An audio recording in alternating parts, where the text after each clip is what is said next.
All right, guys, I am going to try to make this video short. I try to have these teacher videos not be longer than 15 minutes. So let's see if I can keep it under 15 minutes. So if I go too fast, you know it's a video. You can always pause it and rewind as you need to. So before I get started in the actual work, showing you how to navigate the work, let me say that the work that we do this week on our reading guide is not due until Tuesday, October 13th.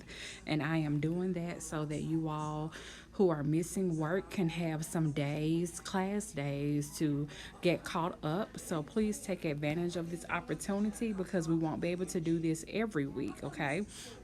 So this was a week I realized we could do it, so that's what we're doing. So let's go ahead and take a look at our reading guide. So I'm going to go to Schoology.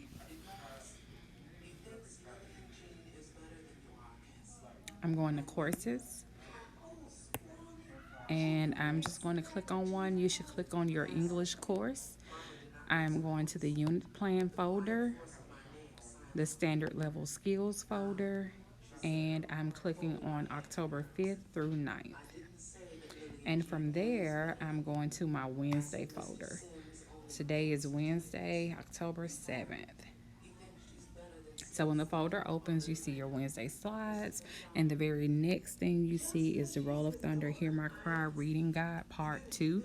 I'm calling it Part 2 because it's our second reading guide, okay? So let's click on that. It's forcing you to make a copy, and as always, if you are signed into Google, you can make that copy with no problems. If you are not signed into Google, you cannot make the copy until you sign into Google. I am signed into my Google account, so I'm clicking make a copy.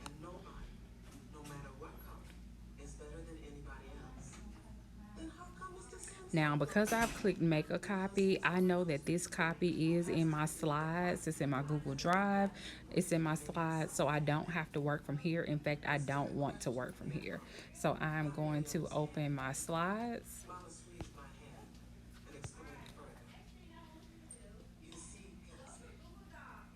And I'm finding my copy. I'm clicking on my copy of Roll of Thunder Hear My Cry Reading Guide Part 2. So I'm clicking there. Now I'm using my stylus pencil because I just find these things work so much easier with this pencil than they do my finger. And so if you don't have one and you would like one, let your parents hear me saying that these documents really do are easier to navigate with this stylus pencil because you can directly point and underline and highlight. It just makes life easier. However, you do not have to have a stylus pencil to work your iPad and your PDF documents and your slides and things. They just kind of simplify things. Okay. Let's also instructions. So you will see that this reading guide is for chapters 6 through 8. I have typos there. Chapter 6 through 8. Okay, so you are being assigned. I've assigned the reading guide on a Wednesday. However, notice the highlighted portion is not due until Tuesday, October 13th. So to submit the reading guide, whenever you are done, you will save the reading guide as a PDF and submit it into the chapter 5 through 8 reading guide Dropbox. So I'm going to show you how to work each page. So for page 2, remember I work in the gray now, so let's pinch it. Okay, so for page 2, it is a drag and drop. Page 2 is your actual first page of activities. So I want you to read these 5 quotes that talk about Uncle Hammer, and Uncle Hammer is Mr. Logan's older brother. So Uncle Hammer is introduced to us in chapter 6. So we are reading chapter 6 today. So this is a page you can do once we are done reading chapter 6. So you'll just read each quote and then think about what that quote means and the character trait the quote is portraying. And then you will just simply drag that trait to the box. See?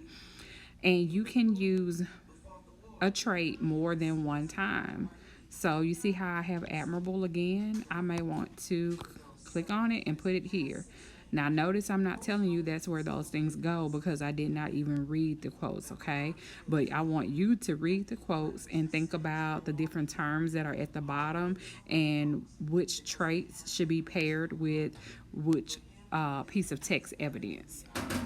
And you may have one or you may have more than one trait per piece of text evidence, okay? If you do not know what some of these terms mean at the bottom, it's going to be your responsibility to define them. All right, let me click undo so my words will go back. So that's a neat little activity. And then this one is basically matching. So I have on the left side of this document, there are some events that have already been placed from 1 to 15. And so what I want you to do is use the events on the right side of the document to fill in the blanks here. So you will grab a line, and I made the lines different colors so you can so they will be easy for me to tell what goes where. So do you see how I move my line? I put my line first next to the dot of the sentence I want it to go with, and then I use the dot on the far end to angle it. So I can angle it wherever I want to. And if I need to go all the way down, I can just pull it, okay? So you can resize and move it as you need to. I think you should have fun with this one.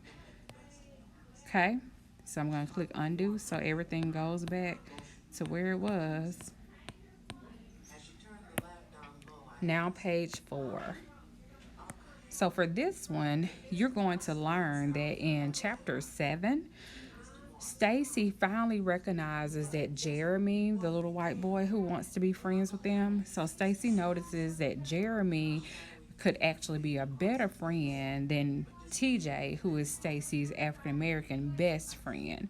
So what I want you to do is think about what you know so far, and I want you to put one good character trait for TJ and then support that with evidence from the book, and then you are going to put a not so good character trait for TJ and support that with evidence from the book. And then you will do the same thing for Jeremy, a good character trait and a not so good character trait, and you will support each with text evidence, okay? And please notice that your text evidence needs to be cited properly. You need to make sure that your quote is in quotation marks and that you include the page number. Your PDF page numbers are at the top of the PDF. Let's look at page 5. So page 5 is a cause and effect matching, but we're not drawing lines here. We're going to put the alphabet. So what you'll do is read the statements on the left-hand side and then pair with it what resulted from that cause. So for example, because little man did not want to dirty his clothes by climbing up to the bank, if you say he tells her never to return, and that's not the answer. I purposely picked one that was not the answer. If you say that the effect of this cause in number 1 is J, in this box, I'll come here and I'll type J. And please type a capital letter.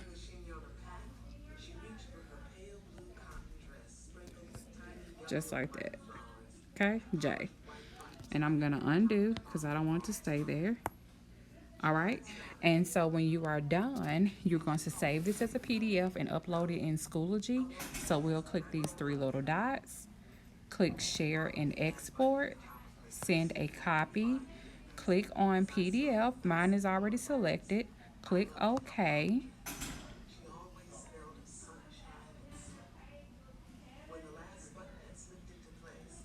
It's taking it a minute.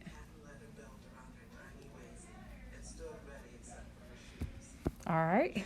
And from here, I want to find my Schoology app. So let's go to Schoology. You will click on submit to assignment. And now you will scroll down to find the Dropbox. If you noticed on page 1, I'm going to discard that. On page 1 of this document, I even list the name of the Dropbox. It's chapter 5 through 8 Reading Guide Dropbox, okay? So that's how you will complete your reading guide. Remember, it's due Tuesday, October 13th. But please, please, please do not take this opportunity and waste it by waiting until the very last minute to do your reading guide. Complete the portions of the reading guide as we complete those portions of the text. Okay, so remember you can always rewind and pause if as you need to. If you need me, please do email me. Don't send it to Schoology. Send me an email to my ND Kennell-Foster account. That address is at the